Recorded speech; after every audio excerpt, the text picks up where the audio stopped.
आज की कहानी है मधुर व्यवहार। एक राजा था। उसने एक सपना देखा। उसमें उसे एक परोपकारी साधु कह रहा था कि बेटा, कल रात को तुम्हें एक विषैला सांप काटेगा और उसके काटने से तुम्हारी मृत्यु हो जाएगी। वह सर्प अमुक पेड़ की जड़ में रहता है। वह तुमसे पूर्व जन्म की शत्रुता का बदला लेना चाहता है। सुबह हुई। राजा सोकर उठा और सपने की बात अपनी आत्मरक्षा के लिए क्या उपाय करना चाहिए इसे लेकर विचार करने लगा। सोचते सोचते राजा इस निर्णय पर पहुंचा कि मधुर व्यवहार से बढ़कर शत्रु को जीतने वाला और कोई हथियार इस पृथ्वी पर नहीं है। उसने सर्प के साथ मधुर व्यवहार करके उसका मन बदलने का निश्चय किया।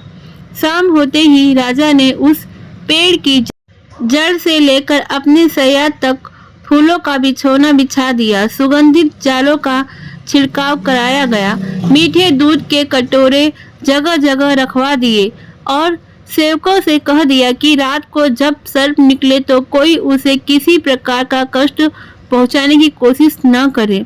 रात को सांप अपनी बाड़ी से बाहर निकला और राजा के महल की तरफ चल दिया। वह जैसे जैसे आगे बढ़ता गया, अपने लिए की गई स्वागत व्यवस्था को देखकर उसके मन में आनंद हो गया।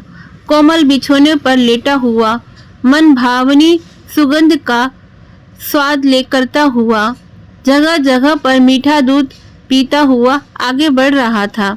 इस तरह क्रोध के स्थान पर संतोष और प्रसन्नता के भाव उसमें बढ़ने लगे। जैसे जैसे वह आगे चलता गया वैसे वैसे ही उसका क्रोध कम होता गया। राजमहल में जब वह प्रवेश करने लगा तो देखा कि प्रहरी और द्वार पर सशस्त्र खड़े हैं, परंतु उसे जरा भी हानि पहुंचाने की चेष्टा नहीं करते।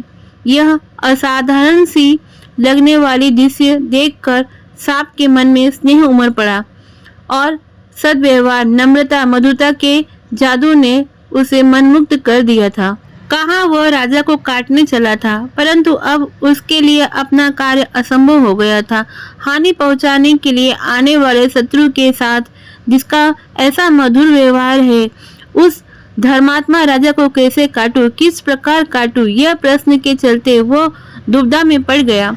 राजा के पलंग तक जाने तक सांप का निश्चय पूरी तरह से बदल गया। उधर समय से कुछ देर बाद सांप राजा के शयन कक्ष में पहुंचा।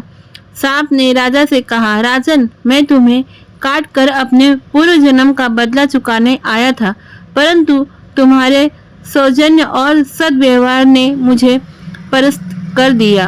अब मैं तुम्हारा शत्रु नहीं, मित्र हूँ।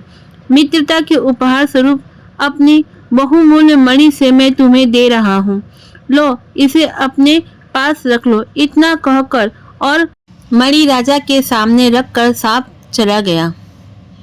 इस कहानी से ये शिक्षा मिलती है कि महज कहानी नहीं, जीवन की सच्चाई और अच्छा व्यवहार कठिन से कठिन कार्य को सरल करने का उपाय।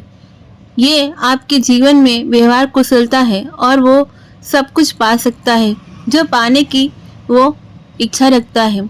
आपको कहानी कैसी लगी जरूर कमेंट कीजिए।